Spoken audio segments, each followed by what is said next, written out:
Live at 12:05. Humid, terribly hot, again, no breeze.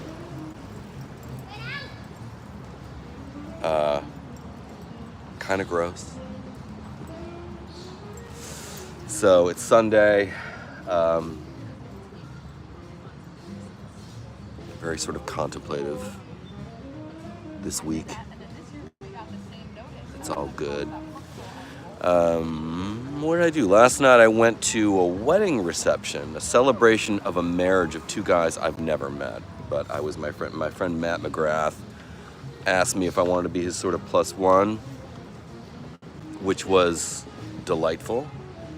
Matt McGrath, excuse me, I'm gonna belch. If you don't follow him, he's an actor. If you are a fan of Broadway and and film and TV, you've probably seen his work. Matt's been in the game for a long time. Great actor and a good guy, and always fun. He's such a funny person, because you know how I love funny people. And he's on Instagram and Threads as the Matt McGrath, MattMcGrath, the Matt McGrath. Look him up on IMDb, you'll see what I mean. He's been around a long time. Anyway, so I was, enough about Matt. Matt asked me some time ago if I wanted to come with him to this wedding reception, this party. And I said, sure, and then my mom died, and he's like, hey, Liz, look, if you still want to go, that's great. If you don't, I get it. And I'm like, no, I still want to go. I need to get out and just sort of circulate. And it was a nice distraction, and ran into some people I hadn't seen in a long time and met some new people. Delicious food going around. They had these amazing crab cakes and some sushi, and the wedding cake itself was delicious. And so I went with Matt and Donna Maynard. Thank you for that very generous tip in the jar. Bless you. So I went to this wedding reception. It was this place on West 39th, just off 7th Avenue. God, I'm going to forget, like the Skylark or the Skylight or something like that. It's a sort of a rooftop, sort of very, like it's out of a Bond film, really. Trying to think of what TV show it reminded me of. It's a very glamorous, gorgeous. There's one level where there's like a pool table, like a billiards room, but it's very chic and glamorous and sexy. And it's in the garment district, which is the only weird thing about it. But anyway, it's a lovely, really nice sort of entertainment space. I felt like something out of John Wick, a John Wick movie. And I ran into my old friend and neighbor, Peter Bartlett, very funny actor. Great to see him. And ran into the incredibly witty, brilliant Paul Rudnick, whom I met on Twitter. Paul was on my podcast, which I really should reconsider restarting. It's just conversations between people who enjoy one another. It's just me talking to people I like. Like, that's all it is. It's nothing else. Like, let's not pretend it's anything deeper here. But anyway, Paul is a novelist. He's got another novel coming out next year. He wrote one last year. Farrell, Covington, and the Elements of Style. Paul is perhaps most famous for having written Jeffrey, which was a smash hit play, and then it was turned into a film. And he also was the screenwriter of The Addams Family Values. Funny man.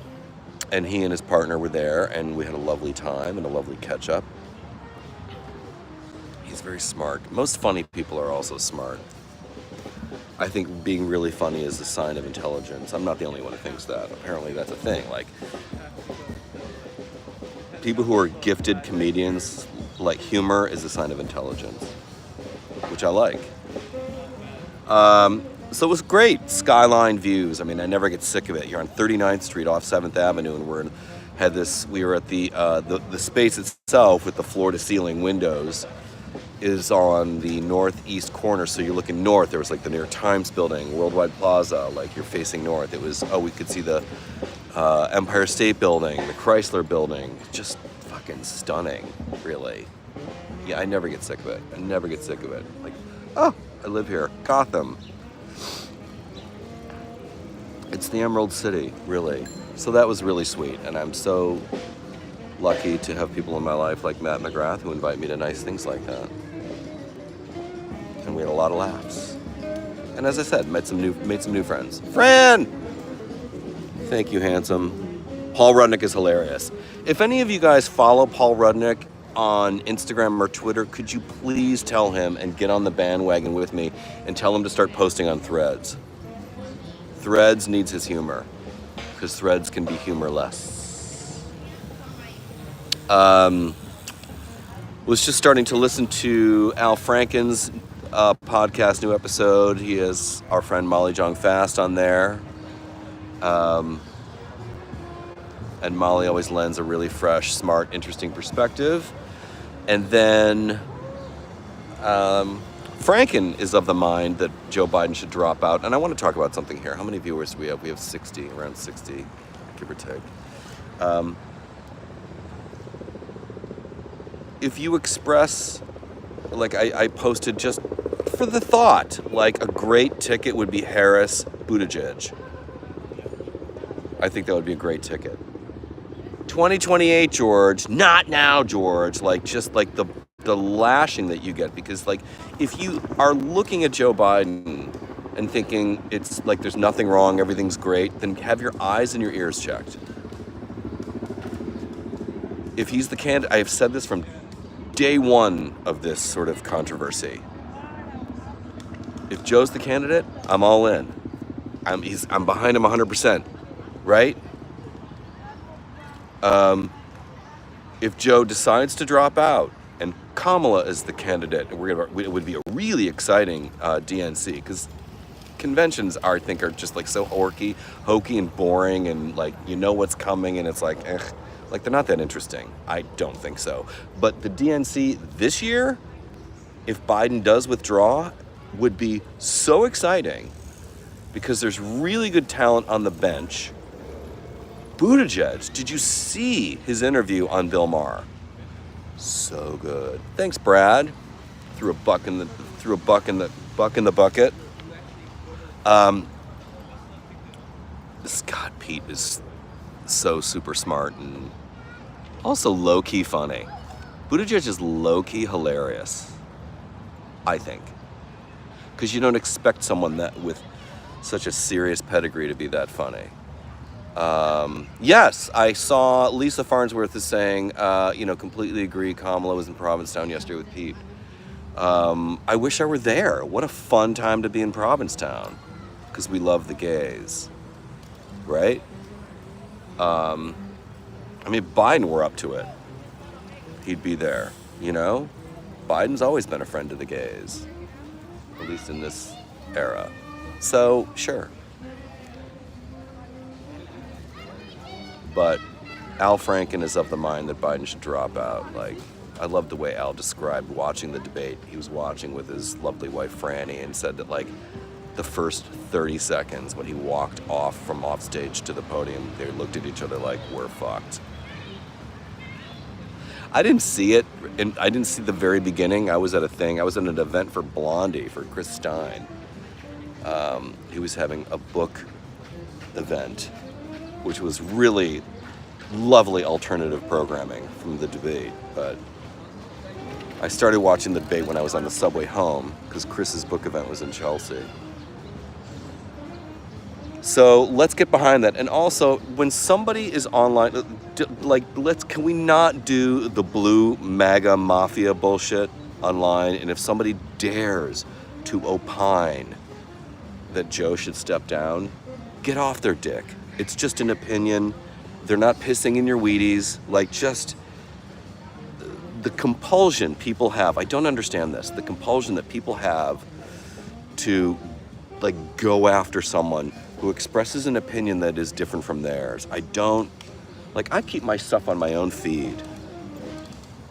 I can't recall if I've ever been really tempted to lift a leg and piss on someone else's content, like people often do with mine. But people's lack of restraint is amazing. Their inability to just see it and go like, yeah, I disagree, and then just move on. But the internet and the invention of the comments feature has given people what they perceive as a voice in the shit, and they're like, oh, and you just want to throw a bunch of shut the fuck up at them. Like, let people have an opinion. I might disagree with it, but shut the fuck up. Anyway, you guys, on the other hand, see, Lynn, I saw Pete on Bill Maher. He was so articulate and quick. Really, I didn't see it live, but I watched the recap later. He was great. Hey, Jane, let me just check in with my people here. Matthew Lowe, I accept the issues with Biden, but what I'm not clear on the pathway for Dems to win should this happen. AOC makes some good points on Instagram.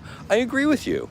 But look, not everyone's the political junkies that we are, right? But on a debate stage, you've got the DNC, which would, elevate someone's national profile, and then a debate, which would also raise their national profile and awareness, brand awareness rather, to another level. And people could see, could you imagine whether Kamala's the VP or Pete is the VP or whoever? I mean, I love Gavin Newsom. You guys know I love Gavin. Just how they would vivisect J.D. Vance or Trump. I mean, Vance isn't a total idiot, but he is one ambitious opportunist. Harvard boy, not easy to be. It's not easy to be a Harvard boy, but he is real ambitious opportunist, and will just whatever dick you're supposed to suck to get further, he'll be there. Yeah, that's J.D. Vance, and I think Pete Buttigieg described him pretty perfectly. Yeah. Anyway,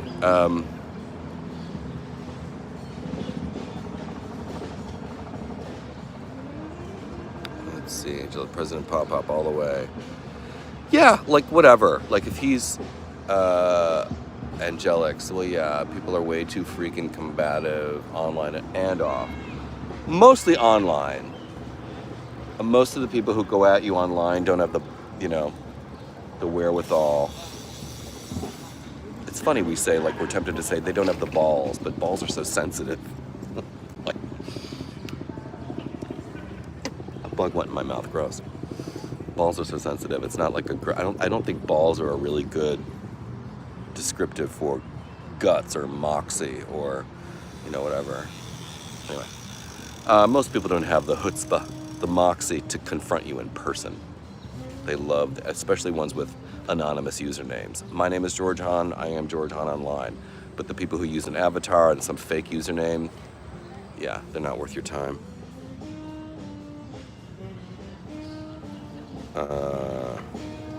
Mary Frances, Gualandri. I love that. What a beautiful, that's got to be Italian. Gualandri. Yale, not Harvard, thanks. Happy Sunday. So, yeah, I'm going to spend the rest of the day. I got some chores to do. I really enjoy, I'm going to jump off politics for a second. I find cleaning and sort of sussing things out and doing laundry. I don't like doing it all day.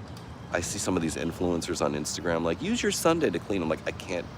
I will give touching up the home an hour, but I do it at several points throughout the week. It's never one big thing. I will polish the credenza and vacuum the living room and Windex my coffee table, but I'm not going to do that and clean the kitchen and vacuum the bedroom rug and change the, no, I don't have the energy. And tomorrow I'll do the tub. Today, I'm going to vacuum the living room rug, probably. But I do find doing that stuff very therapeutic. And men, most of my following is women, which is interesting. But I speak, I think, as a man for sure. But to men, take pride in your home and clean your shit up. I was out to breakfast the other day, and then I'm going to go. I'll leave you with this because it's funny. My friend Andy Ostroy has a beautiful daughter, Sophie, 19. She's almost 20. And we were having some Barney Greengrass, some bagels the other day. I just said to her, I said, I'm curious what you as a 19, 20-year-old, like, what general note do you give dudes your age? What do you want to say to all the guys who are trying to, like, you know, score a girl? Like, what do you want to say? She goes, without skipping a beat, she goes, look like you do your laundry. That's what she said. Look like you do laundry. Which I thought was great. So guys, look like you do laundry. It's good. Look clean. Yeah? Wear a clean t-shirt that doesn't look like it's been in a ball all day. Wear a clean t-shirt. Here come a bunch of bros and dudes, and there's one alpaca haircut. Just look clean. Our men are in trouble. There's, you know, our young men are in crisis. One rung on the ladder out of this crisis is getting your appearance together. Look, you know, get into your fitness, exercise, of course, eat well, but look clean. Put on a nice fresh shirt. Shave. Or if you don't shave, maintain this and groom it. Don't look gross. Fuck. That's all. All right. I love you guys. Thank you so much. Show us your mushroom trip. Oh, really? We're going down that road, are we? Peter is new here. Hi, buddy. Right on. I'm going to be up a while tonight converting a printer for sublimation in my van apartment tonight, which is why I'm glad I have an 18-hour station. Okay, very good. Welcome, Peter Blessing. I just learned to crochet and knit. Nice. Now, listen, I think that was crocheting and knitting. If that's your thing, I bet that is a great blood pressure lowerer. Please don't use cuss words. Oh, you sound like my mother. Don't. Show us your mushroom tip. No. Hi, Daddy. I guess I am one of those now. Call my name and make eye contact so I can come into your dreams. Wow, we're getting weird. Okay, Greek leg is done. Let's see. Exactly. Look like you give a shit. Exactly. Right?